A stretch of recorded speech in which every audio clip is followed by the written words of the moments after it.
Hello and welcome to Bobco Astro, the YouTube channel for bobcophoto.com. That's me, my name's Bob Coulson, and this is my first YouTube video and going to be a series of videos following my Astro journey. So we've got a little bit of catching up to do to get you to understand what got me into astrophotography in the first place, and the things that I've done to progress along that journey. So how did I come into astrophotography? I always messed around with cameras. I didn't class myself as a photographer. I would always have a camera whilst we were on holiday and take lots of holiday photos. Never really thought much about it. It's just the sort of thing you did. So where it all changed for me is that we were on holiday on the island of Mull. Now, Mull has some fantastic wildlife, and of course the camera was along. At that time I had an Olympus E600 or E620, one of the two, and just average lenses, zoom lens and what have you.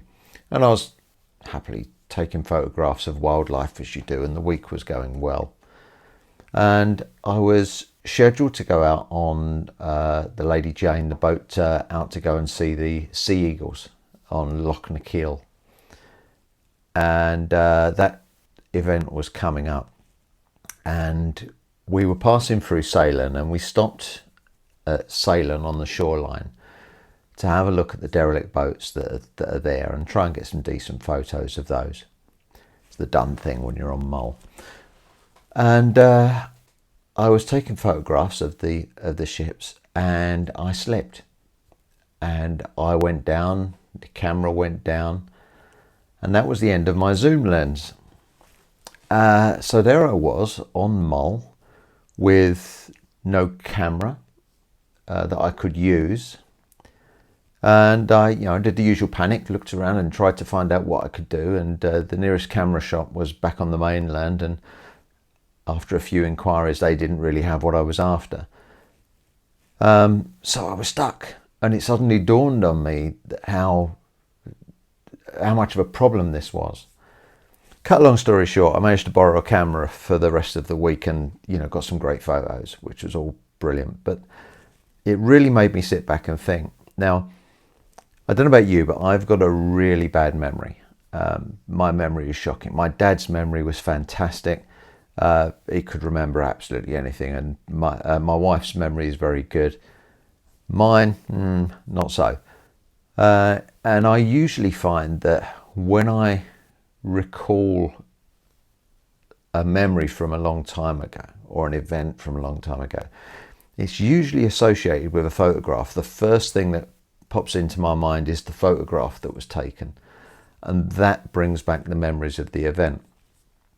So it really did dawn on me how important to me photography was, and how it sort of helps me on a day-to-day basis.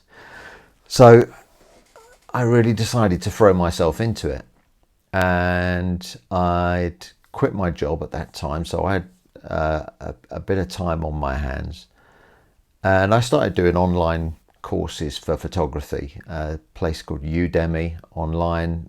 They do some great courses, some free, some paid, and you can do an online course that will get you a workplace recognized diploma in photography. You can do quite a lot, and I did quite a lot. I spent quite a lot of time, and I learned an awful lot about the craft.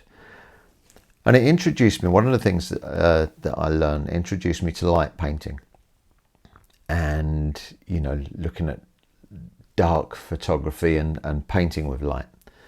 So I started going out at night with the camera, something I'd never really considered doing, and taking photographs of local churches, and I was light painting the church.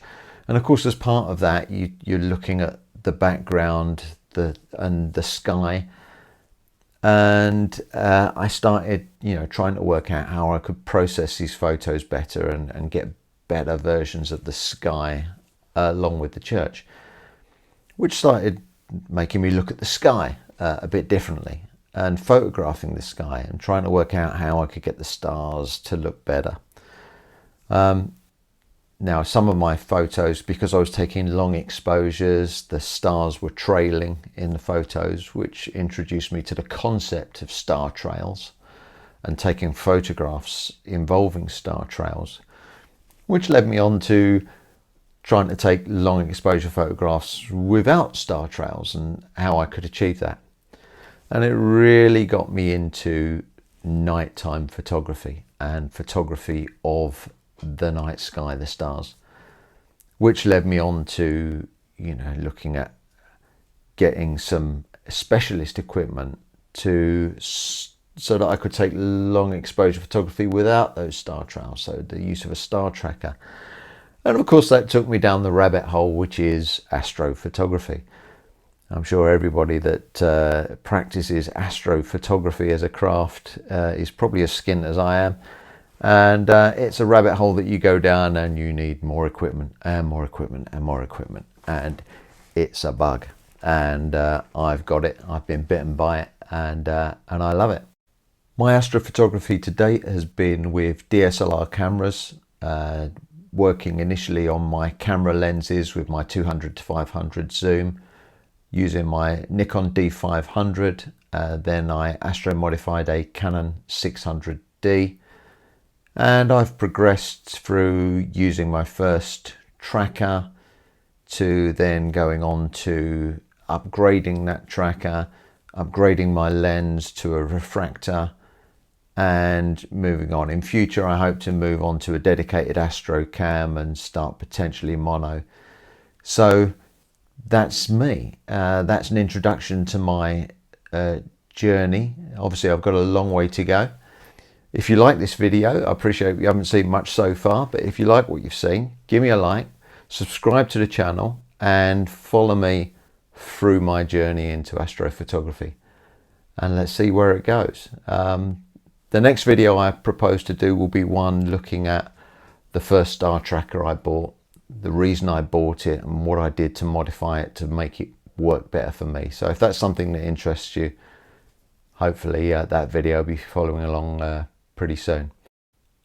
I'll leave you with a selection of photos that started me off along my journey into astrophotography. I hope you like them, and see you again. Till then, take great care, and as always, clear skies.